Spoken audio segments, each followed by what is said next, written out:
filming this right after AEW Dynamite, another empty arena show. That's the status of pro wrestling these days. We just kind of have to take it as it goes. We've got WrestleMania next weekend. And actually, I believe, if I heard correctly, next week's episode of NXT is going to have the matches that were supposed to be at NXT TakeOver, which got canceled, and those matches will be in front of an empty arena in the Performance Center, so it's just like, so many things. There were so many matches to look forward to, so many events, and not just in WWE, but, you know, the Blood and Guts War Games match from AEW, the TNA was going to do another lockdown. They were also TNA, I should call them Impact, but they were going to do like a TNA reunion show WrestleMania weekend. NWA had the Crockett Cup coming up. New Japan was doing the New Japan Cup, and that all had to be canceled. It's a very bad, unfortunate situation for us wrestling fans because we lost so much because of this pandemic that's going on right now. But we just have to take whatever entertainment we can get our hands on at this point. And one new show that we are getting is Dark Side of the Ring, which began its second season last night. I watched the full 2-hour episode. It's actually 2 episodes that they aired back-to-back all together. I know that both parts, I believe, had been posted online by Vice prior to the airing, but I decided to wait for the full 2-hour airing, knowing that it was going to be a very emotionally draining viewing on my part, given what the subject matter was. But before I talk about that specifically, I want to do a quick update on the videos that I have coming up. Like I said, tonight is going to be about Dark Side of the Ring's Season 2 premiere. I'm going to be talking about that in this video. And actually, I want to do, since I'm going to be stuck here for God knows how long, up until the quarantine is over and I can go outside and do stuff again and go to work again. Well, I mean, I am going to work, but I'm working from home, so it's like, you know, no commute. You know, my commute was an hour and a half to my new office, and I hated it. Now it's like, dude, I would gladly drive to the to the office to work just to give me something to do, because sitting at home working, it's just, it gets boring after a while. And you get easily distracted with things, because there's other things that pull your attention away.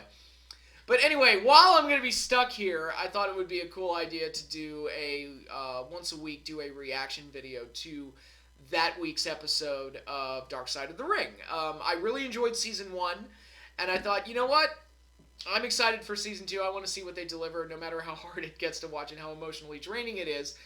And next week's episode is going to be a very interesting one. It's going to be about New Jack, and I'm like, oh boy, that one's gonna be crazy. That one's not gonna be sad and depressing like this one was, but it's gonna be a wild one for sure. And I have some very strong opinions on New Jack, so it'll be very interesting to see how he's presented in this documentary.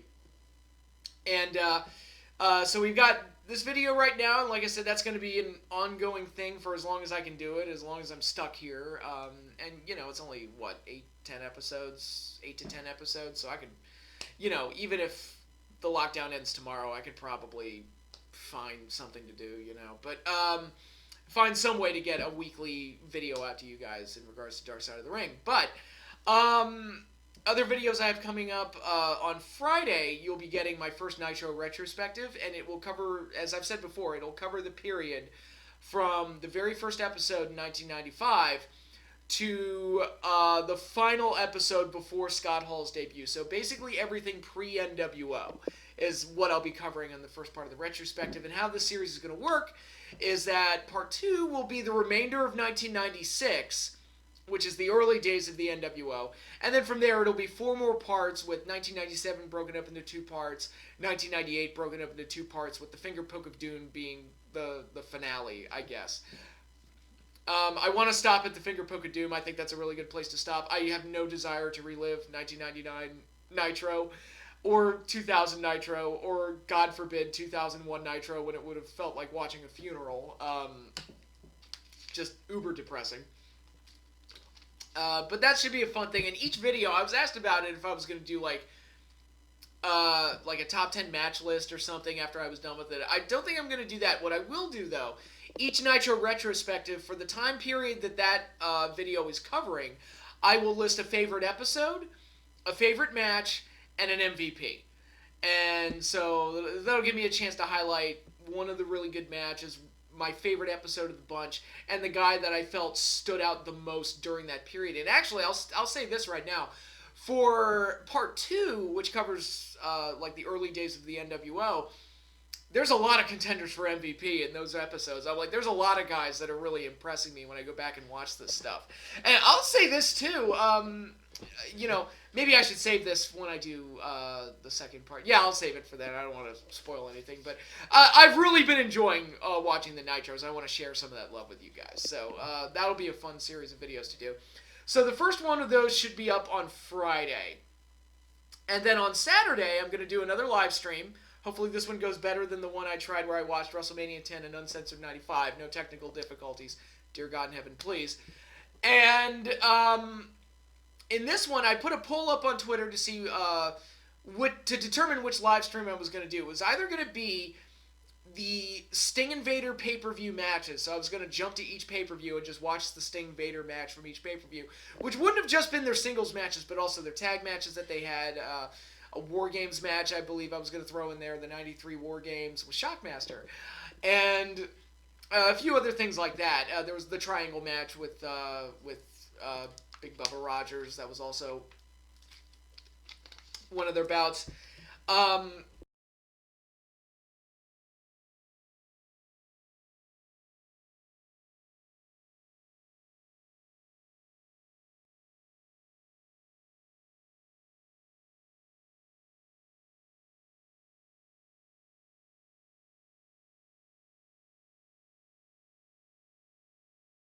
I don't know how many are up there on the network. It's not all of them, but it's a good number of them. I have no intention of watching every single one of them with you guys on a single live stream.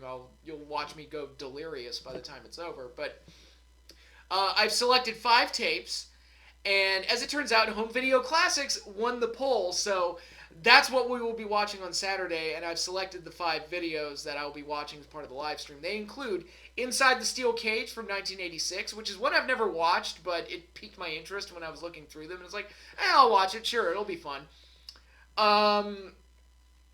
Wrestling Superheroes from 1990, I believe, 89, 90, from that period. Rampage 1991. Invasion 1992. Yeah, there was an Invasion before the 2001 pay-per-view. So Invasion 1992. And World Tour 1992, and I will explain why I selected each tape, except for the Steel Cage one. I already told you why, but I'm going to explain why I selected each tape when I start the live stream. So the live stream will be on Saturday and should start at 1 p.m., God willing, no problems. Probably going to be filming it and streaming right here from the office, because it seemed to work better here than when I tried to do it on my couch. So hopefully that's a good sign. And we'll just watch some classic WWF old school videos. It should be a lot of fun. And now with all of that out of the way, let's talk about Dark Side of the Ring, the Season 2 premiere, which covered... I mean, it started with the biggest one, to be honest. I mean, if you're looking at the topics that they're covering for this season, there's some interesting ones. Like I said, New Jack is going to be very interesting, and... the Owen Hart tragedy, that one's also going to be emotionally draining to watch. The Brawl for All, that's a very interesting one, because I look at the Brawl for All, I don't think the dark side of the business, so it'll be interesting to see what angle they take. I mean, yeah, we all agree the Brawl for All was terrible and one of the worst things that WWE ever did, especially during a time period when they were red fucking hot and they put that hot mess on there. But...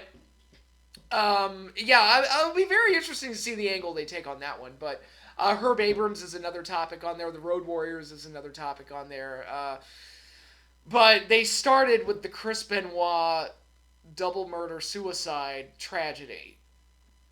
For what it's worth, I think it's the biggest tragedy in the history of professional wrestling. It was a tragedy so great it almost killed professional wrestling, and affected so many people in the business and out of the business that I'm almost surprised that they started with it, because it was like, you'd think they'd save that for the end, because that's the one that's going to get the most attention, I think. But I guess they figured, let's start off controversial and crazy right off the bat. And I knew going into it that this is going to be very hard to watch. This is going to be emotionally draining. I might cry a couple of times.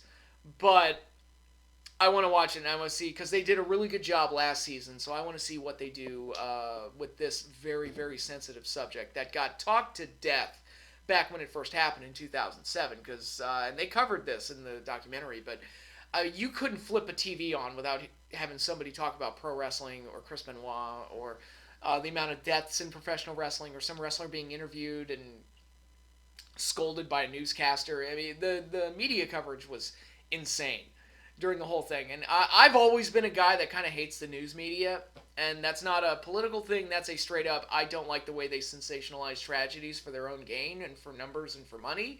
And I think half the time they're full of bullshit, and regardless of what they're covering. And I could sit here all day and talk about examples outside of the Benoit tragedy, and I think the Benoit tragedy was the most obvious example for wrestling fans of like how the media operates. But it's not just the Benoit situation was not an isolated incident, in my opinion. But I guess before I talk about the specifics of the documentary, I'll talk about what my reaction was to the tragedy initially. And in the months that followed, even years that followed. Initially, I was shocked. I remember my friend called me up, and I was like, "Hey, man, what's up?" And he's like, "Dude, are you sitting down?" And I'm like, "No. Should I be sitting down?" And he's like, "Yeah, you should." And I'm like, "All right." He's like, "So you haven't heard yet?" And I'm like, "No, I haven't. What's going on?" And he's like, "Chris Benoit, his wife Nancy, and his son Daniel are all dead." What? What are you talking about? It's like, yeah, dude, they're dead. And I remembered, I didn't see the pay-per-view that Benoit no-showed.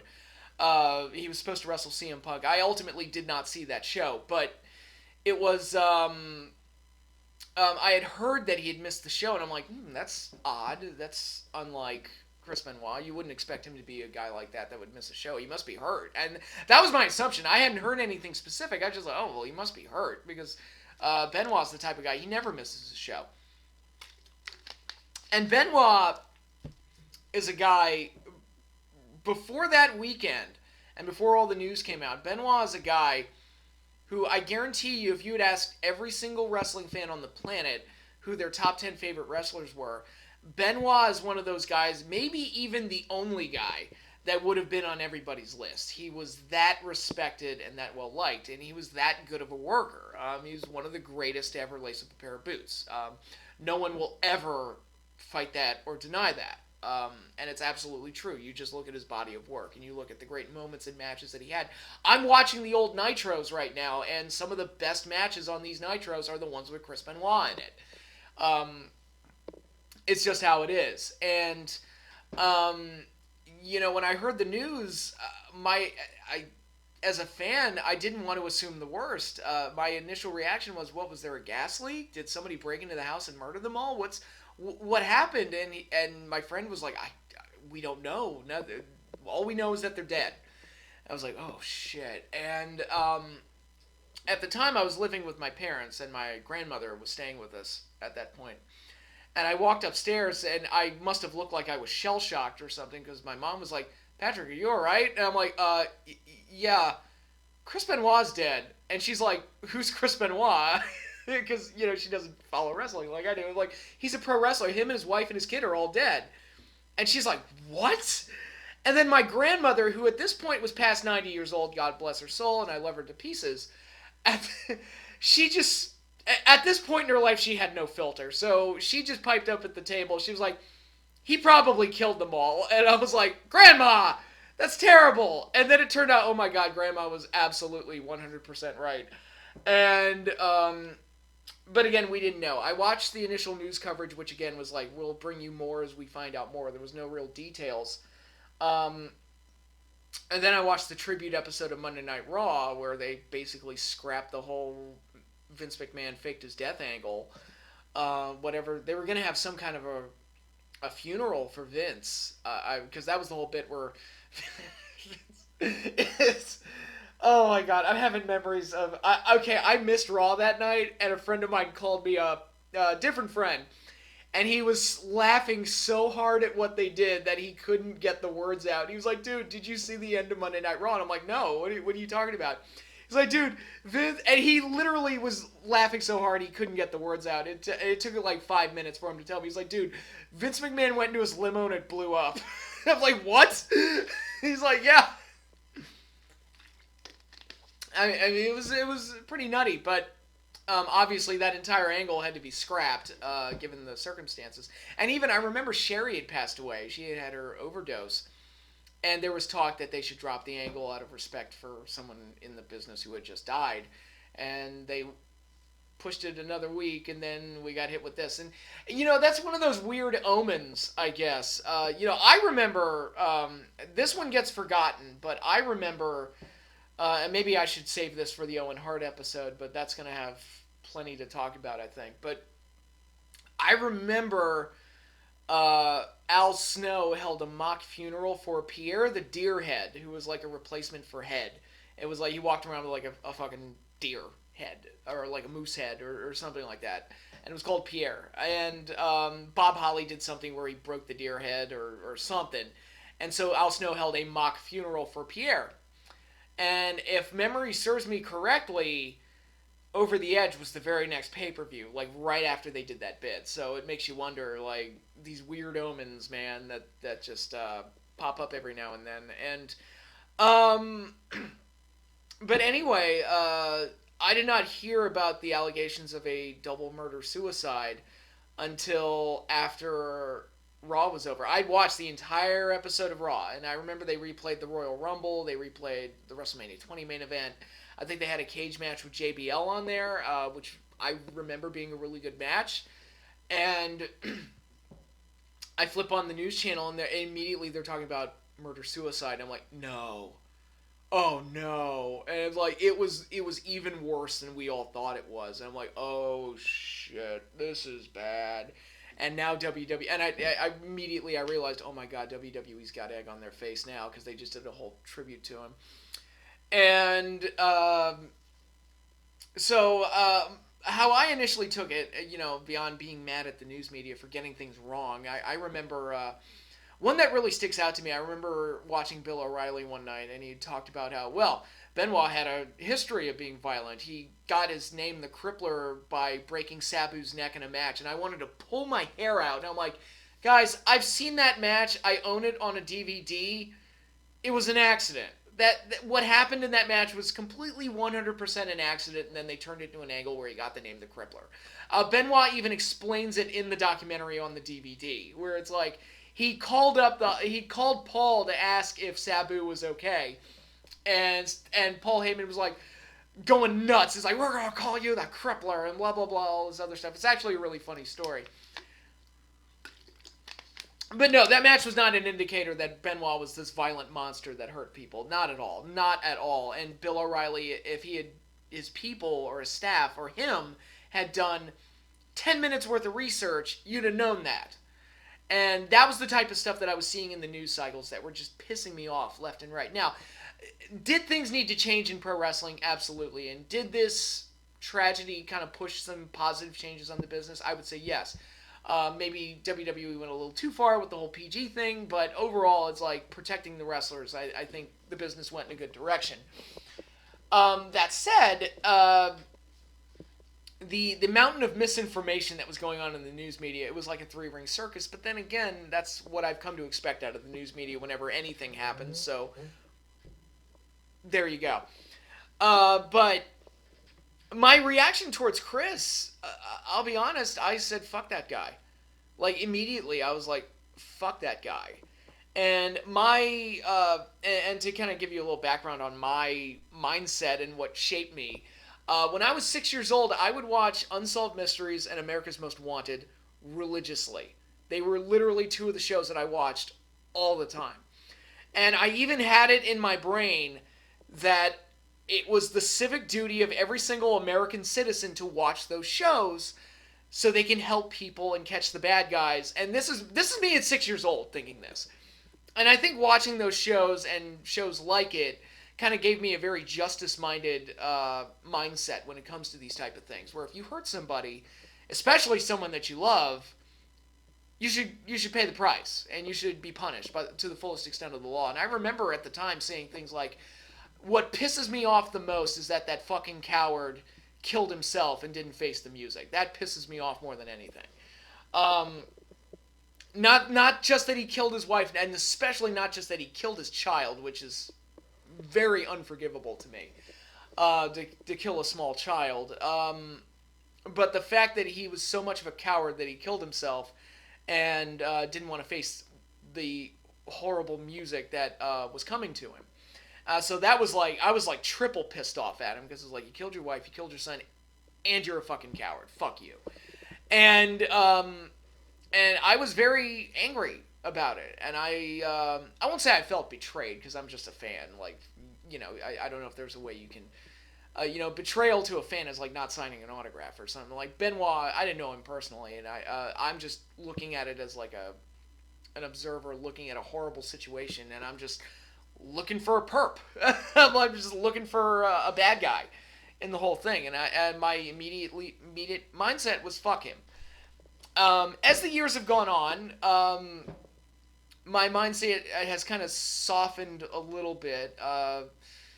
I Knowing what we know now, and especially how it's lined up in the documentary, which was expertly well done. It was actually done better than I would have ever dreamed it could have been. And I think what I liked about what Dark Side of the Ring did with it is that it didn't just pick one explanation and just kind of hammer it home. Because how I developed over the years is like, well, the concussion thing. Well, the steroid abuse, which the media ran with like crazy. The roid rage thing is like, well, there's also depression over losing Eddie and the stress and wear and tear of his job and, a bunch of things. A marriage that was falling apart by all indications. I think it was just this horrible series of mental, emotional, and physical trauma and turmoil that eventually exploded in the worst Molotov cocktail you could possibly imagine. And in my mind, that's what happened. It's not an excuse for what happened. There is no excuse for what happened. But given all the information that we have, it's like that's the explanation that I've come up with in my mind. I don't think he went home that Friday night intending to kill his wife and his son. I think... and it was especially telling, I had completely forgotten that there were empty wine bottles at the crime scene. Which that was also, it just dawned on me while watching the documentary, like, oh my god, that's right, he was drinking too.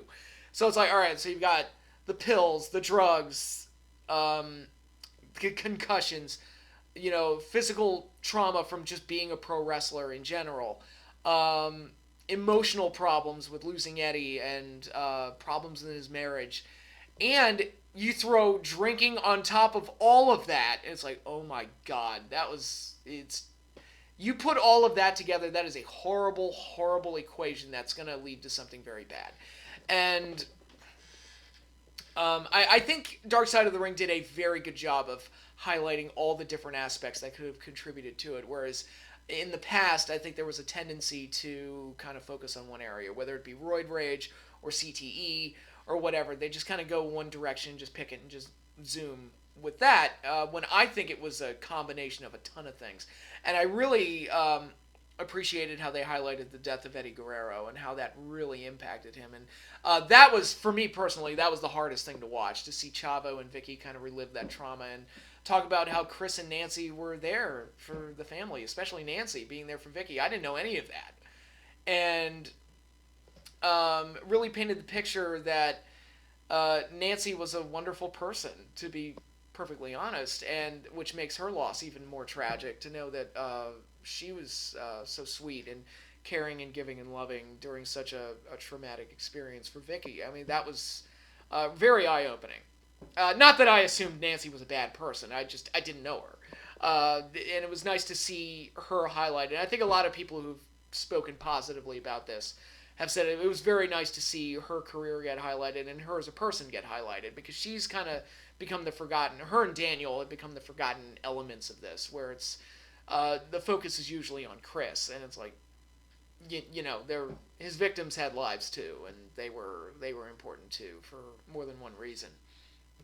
But anyway, I really like that they focused on the on the death of Eddie and really provided additional detail there, because I always suspected that depression caused from such a great loss uh, led Chris down a bad road, and it really, I had no idea it was that bad, where he went onto Eddie Guerrero's side of the bed and curled up and started crying, and went into his personal gym and started crying. I just never, I think in my life and the people in my life, friends and family, and I've lost some important people in my life, and it is very traumatic and it is very hard to go through. But I can't imagine like breaking down like to that degree. But then again, Chris and I are different people, so I mean, if my best friend, his and if my best friend passed away, I would be devastated. But I could also see myself as being the guy that would be like check in on the wife and kids every now and then. It's like, hey, do you need a sitter to watch the kids, or hey, do you want to come, you want to come to lunch or something? I could treat you and the kids to lunch or something, and check in on them every now and then to make sure they're doing okay. I could see myself doing that. I can't see myself going into his bed and crawling up in the fetal position and crying my eyes out. That's that was very telling to me, and it's like, man, he really, really took Eddie's passing very, very hard, and it sounded like he tried to kind of bury those emotions, and he just didn't handle it well. And when you throw all the other factors on top of that, it just, I think it just exploded into something terrible. So I was very happy with how Dark Side of the Ring covered all of that, and they got the right people to be interviewed for this. Dean Malenko and his wife, Chris Jericho, who was great in it. Chavo, who I mean, you want to talk about somebody I feel sorry for in this whole thing. I mean, Chavo was the last person to speak to Eddie and Chris, and I didn't know that Eddie died in his arms. I had never known that. I thought Eddie was dead when they got to the hotel room. I had no idea that it was that intense. They also included Jim Ross in there, I guess, to kind of be the de facto representative of the WWE and the voice of the company during that time period, because he was in the office at that time period. So he offered that perspective. You had Chris Nowinski there to kind of be the kind of the expert witness, I guess, on the concussion side of things. They had the crime scene investigator there, the one that actually went into the house and found him. And so you had all that expert analysis there, which was interesting. But the two guests that really stood out to me and were the real like emotional core of the whole thing were Chris's first son from his first marriage, David Benoit, and Nancy's sister, Sandra, and the burdens that they've had to carry ever since all of this went down, and all the how they were impacted by it, where poor David has had to kind of bear the sins of the father through all of this, and Sandra, lost her sister, who she obviously was very close to, lost a nephew, and lost a big chunk of her life and her family, and having to deal with that in the, God, we're going on close to a decade and a half since all of that went down. So to get them included in this, and then to kind of have like a little bit of positivity at the end, where Jericho was able to kind of reunite David and Sandra and get them together, and get them to kind of form some kind of a family bond in the midst of all this tragedy. So it does end on kind of a hopeful note, which is good. You wouldn't think that they'd be able to spin this whole scenario into anything remotely positive, but it was a very interesting and emotionally draining watch, and I knew it would be, because it's a very tough subject to revisit for wrestling fans, and every few years or so it comes back up, and it doesn't necessarily get any easier to talk about. And when it's all said and done, did this documentary like give me added perspective on what was happening at the time and what led to what ultimately happened? Yes. Like I said, it reminded me of a couple of things that I had forgotten about, and it also gave me additional context on how deeply troubled Chris really, really was. And this wasn't because again, I don't think you can just pin it all on one thing. I think it was, I think Jericho described it really well, where he's like, he was depressed over losing Eddie, and then he just kind of kept shrinking his world until it was smaller and smaller and smaller and smaller, where all he had in his world was whatever it was that was going on inside his head. And he just snapped. And I think Jericho put it very, very well in that case. And I don't think you can blame, it wasn't just Eddie, it wasn't just the concussions, because if it were just the concussions, then Mick Foley would be a goddamn serial killer. There's so much more, so many layers to this. I think it's depression over Eddie. I think it's stress from work, stress from his married life, because the marriage was kind of falling apart. I think it's, injuries, wear and tear. I think it's a little bit of roid rage in the substances that he was putting into his body. And, go home that night having a barbecue, and they're drinking on top of all of that, and boom. And, again, the true victims in the whole thing were Nancy and Daniel. They were, and their loss was what really made this a true tragedy. Because there have been deaths in wrestling. There have been suicides in wrestling. There's even been a murder in wrestling if you look at Bruiser Brody's story. But there's never been anything quite to this degree, and there's never been anything that had the long-lasting impact on professional wrestling. Almost killed the business. I mean, they mentioned that in the documentary, and they weren't kidding. That wasn't an exaggeration. It really did feel like wrestling was going to die because all of this happened. I remember watching the news, and they were covering it at the time, and I was talking to my dad, and my dad just looked at me and was like, I think WWE's done. I don't know how you overcome something like this. And if WWE goes down, then the whole wrestling business, falls apart. Or at least disintegrates and has to be remolded into something else entirely. But it's, I thought episode 1 of season 2 of Dark Side of the Ring was very, very well done. I thought it was very classy. But again, hard to watch. It was very, very hard to watch and emotionally draining, but it was well worth the watch too. So, I'm really excited for next week's episode. I think the New Jack one is going to be less depressing, but that one's going to feel like a true crime documentary. Well, I guess this one did too, but to some degree. But when you look at some of the things, if you don't know about some of the things that New Jack has done, I think this thing's going to be very eye-opening. And especially since he's interviewed as part of it, it's not like he went to jail or anything and he's still in jail. He's actually free to talk about some of the crazy shit that he did. And it's like, oh my God, why is this thug still on the streets?